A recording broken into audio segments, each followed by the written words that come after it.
如果是 genetic 的话，就是怪他祖宗；如果是自己吃的没有煎好，就怪自己。Like last time people keep on calling me fat, then they say like I look like a chipmunk. 但是我有讲过一个，他很胖，我说哇你做胖，他要打我，我说sorry。Obese, it's really over.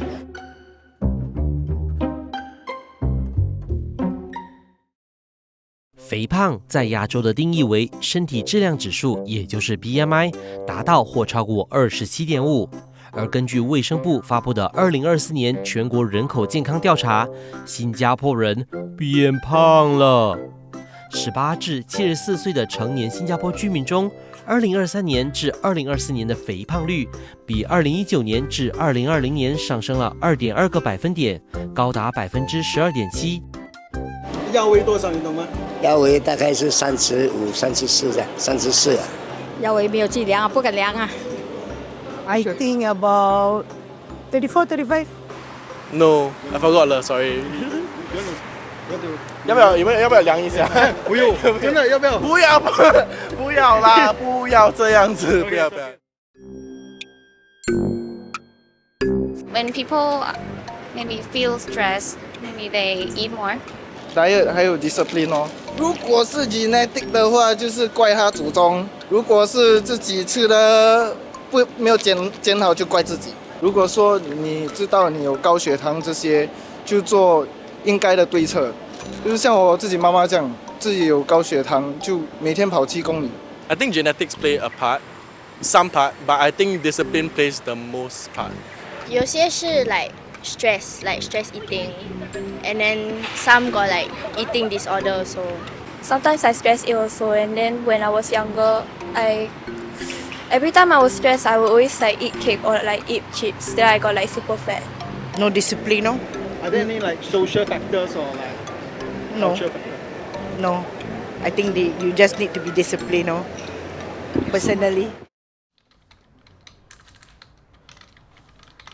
肥胖或肥胖症其实是一个非常复杂的一个状态啦。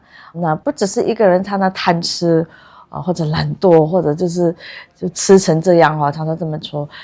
其实很多人开始是因为生活的一个我们叫做 trigger， 也可能是一个病况，或者是一种压力的状况，有时候会有想吃的东西 craving 也是因为是睡眠不足。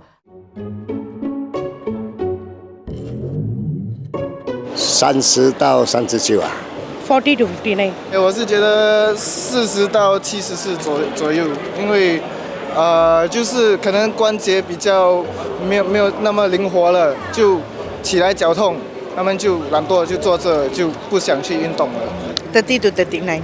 18、29，吃喝少运动，因为懒惰运动了答案揭晓，是18到29岁的年轻人。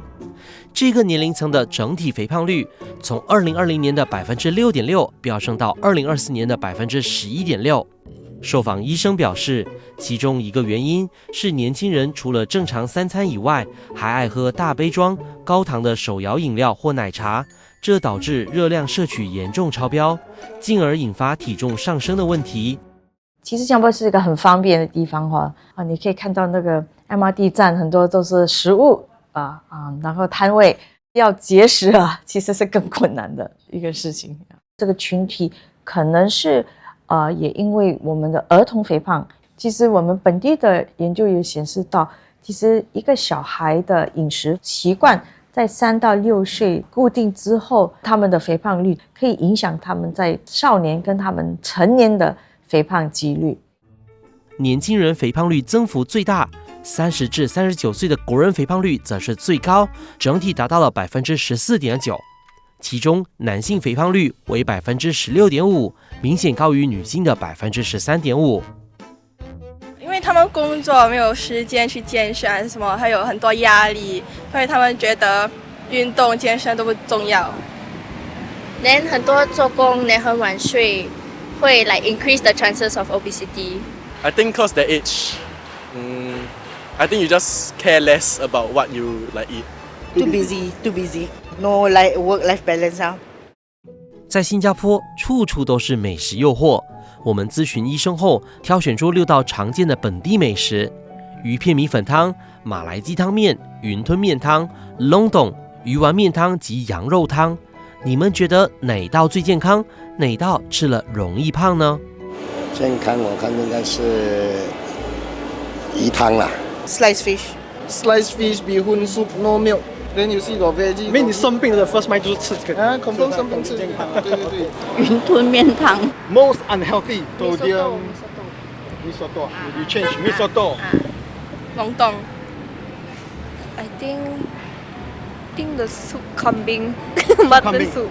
Mutton soup. 我觉得隆冬。Mutton soup. This one? Because this one has like coconut milk, maybe. It's like thicker in a way.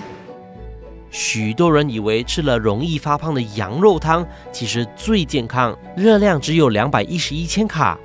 如果想吃主食，云吞面汤也是相对安心的选项，只有318千卡。被不少人选为热量炸弹的lontong，确实是最不健康的，热量高达798千卡。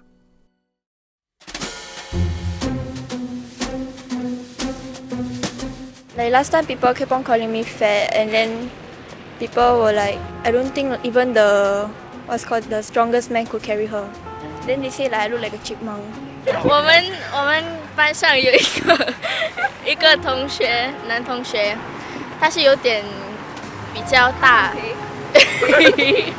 ，and then 他每次都被欺负啊，then 嘲笑他， yeah always bully 他，叫他猪八戒这种名字。